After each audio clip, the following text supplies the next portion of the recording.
Welcome to Chicago. Chicago, the city of deep dish pizza, towering skyscrapers, and that one giant shiny bean everyone loves to take pictures of. Today, I'm taking you through my personal to-do list in Chicago, the must-sees, the must-eats, and the must-experience activities that make this city one of my absolute favorites. Catherine's doing her hair. She's ready for the Chicago video. Getting ready for some footage.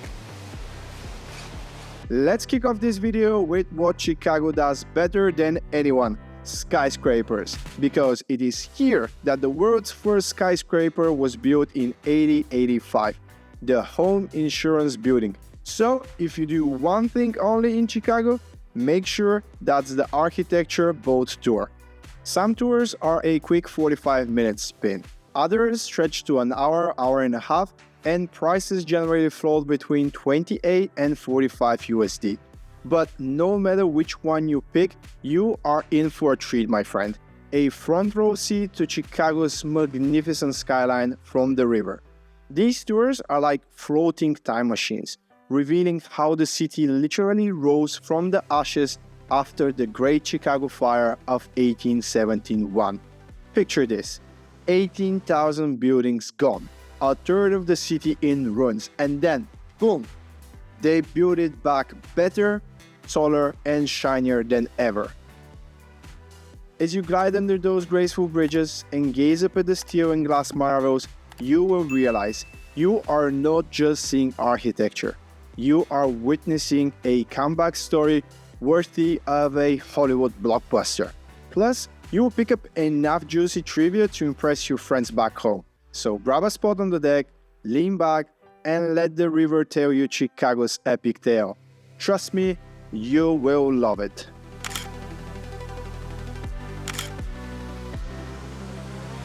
However, if you're not a boat person and you would rather explore at your own pace, that's also cool. And Chicago's Riverwalk is a fantastic alternative.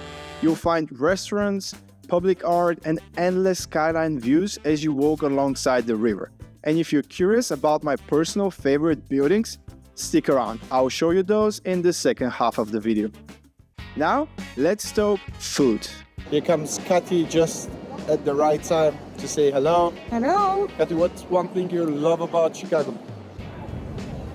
Popcorn. Popcorn is great. Garrett popcorn, the best popcorn ever. So we have the Chicago mix, which is caramel and cheese. And it's amazing. We're gonna try it in a second. And a real life review of the Garrett popcorn. Cheese with caramel. That's Chicago mix, and it's amazing. Definitely try it when you're in Chicago. Next on my Chicago bucket list, the world's famous deep dish pizza. Some people swear by it, some people not so much, but I love it. For the original deep dish, head to Pizzeria Uno, where it was first created in 1943. If you want my personal favorite though, check out Giordano's. Their stuffed crust pizza is something special, and it's mind-blowing. Look at this beautiful slice. Come here. Okay. Let's try it now.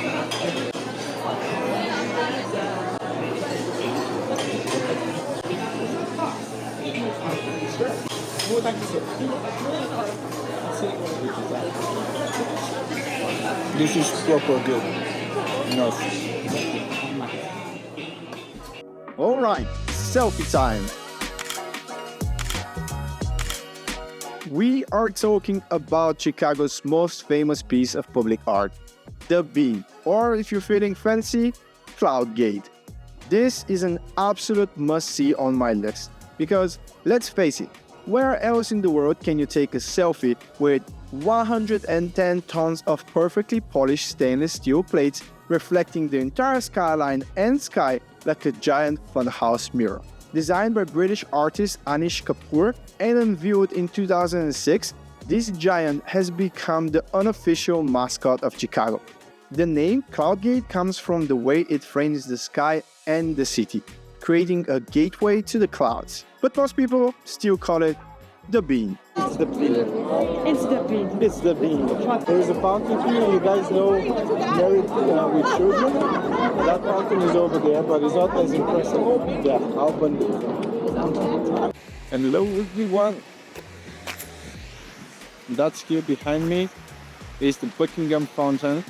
Located in Grand Park, this beauty is one of the largest fountains in the world, built in 1927 and inspired by the grandeur of the Versailles.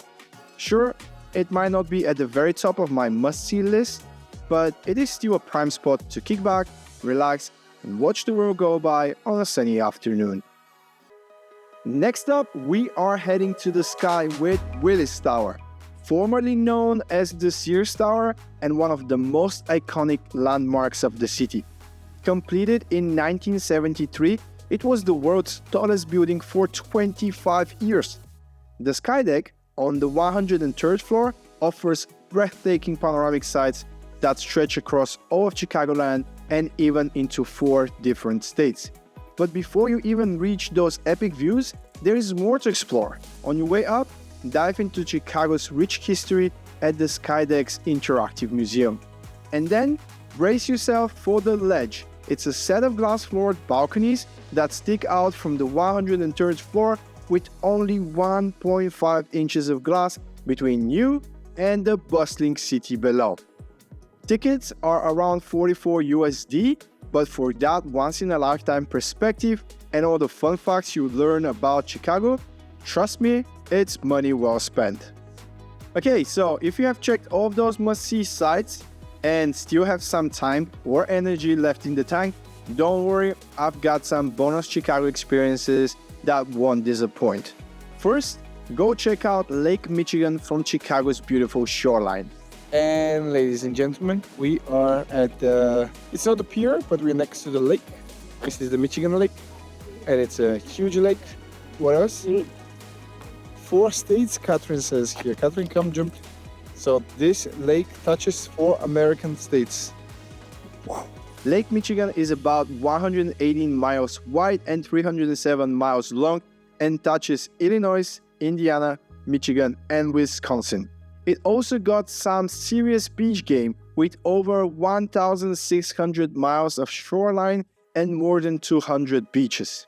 Honestly, there is something magical about seeing this endless stretch of blue water right next to a buzzing city.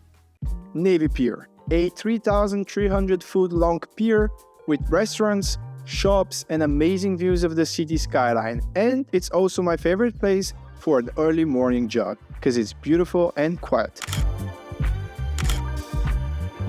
Wrigley Field, home of the Chicago Cubs since 1914. It's one of the oldest ballparks in Major League Baseball. Even if you're not a baseball fan, the electric atmosphere here is unforgettable. And lastly, United Center. If you're in Chicago during basketball season, catching a Bulls game is an absolute must. That one is still on my bucket list, but maybe next year. Okay, after a day of exploring, you deserve a night out, and here are 3 of my favorite spots. Headquarters Beercade, a bar meets arcade, craft beers, and free retro games to relive those childhood memories. London House Rooftop, amazing cocktails with some of the best skyline views in the city. Howl at the Moon Chicago, high energy performances, dueling pianos, and a wild atmosphere that keeps you singing all night. And before we wrap up, let's talk about some of my favorite skyscrapers in Chicago. Aqua Tower, designed by Jean Gang, it's one of the tallest buildings in the world, created by a female architect, and its wavy balconies create a beautiful illusion of rippling water that makes it a true standout in the Chicago skyline.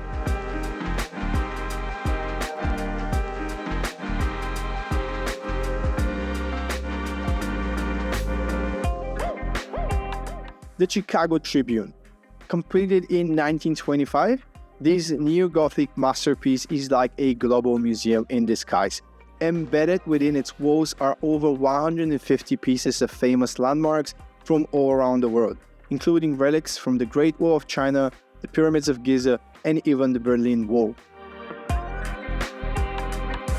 The Wrigley Building, another true Chicago gem that I admire. Completed in 1924 as the headquarters for the Wrigley chewing gum empire, this gleaming white terracotta skyscraper was inspired by the Giralda Tower in Seville, Spain.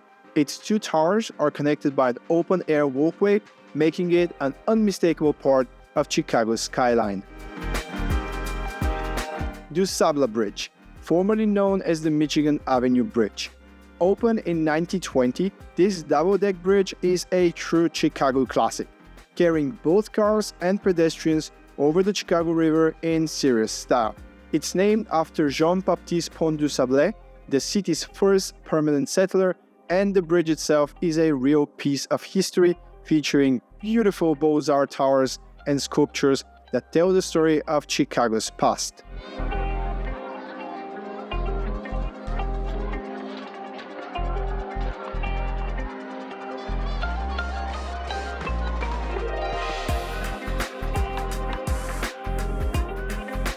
Marina City, one of Chicago's most quirky and unforgettable skyscrapers, I promise you that.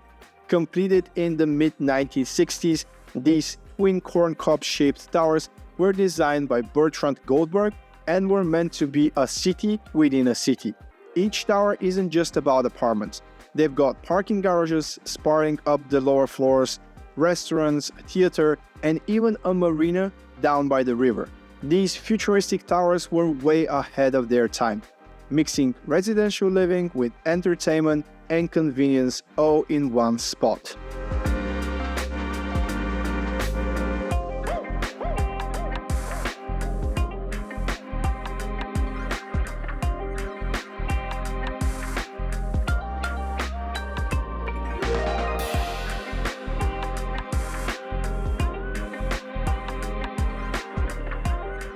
The Mart. Look at its size. Officially called the Merchandise Mart, this massive Art Deco giant was once the largest building in the world by floor space when it opened in 1930. Think of it as the OG hub for wholesale goods, connecting buyers and sellers from all over the globe. Fun fact, the Mart has its own zip code. Yep, it is that big.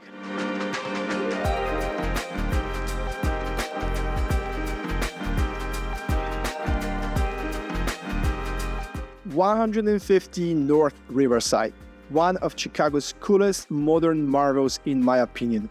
Rising sharply from a tiny riverside lot, this skyscraper looks like a massive popsicle. The building's unique design is a clever engineering feat, a narrow base that expands as it climbs, giving it more space up top while preserving the riverfront view and access below. It's a bold mix of style and smarts, showing that Chicago's architectural innovation is alive and kicking. Well guys, that's my Chicago bucket list. Let me know in the comments if there's a Chicago gem I missed or what's at the top of your own Chicago to-do list. Until next time, and remember, life's a trip, pack snacks. Once again, a slow living moments with Kathy in Chicago. Fast living. After fast living. We've only done 22,000 steps. Look at this beauty. And it's been a beautiful day. We covered quite a lot. We covered quite a lot of ground in Chicago, and we are now enjoying the sun coming through the buildings, and then it's quite nice here, just next to the river. Look at this, beautiful. And then we also have a healthy kombucha. That's life. That's exploring Chicago.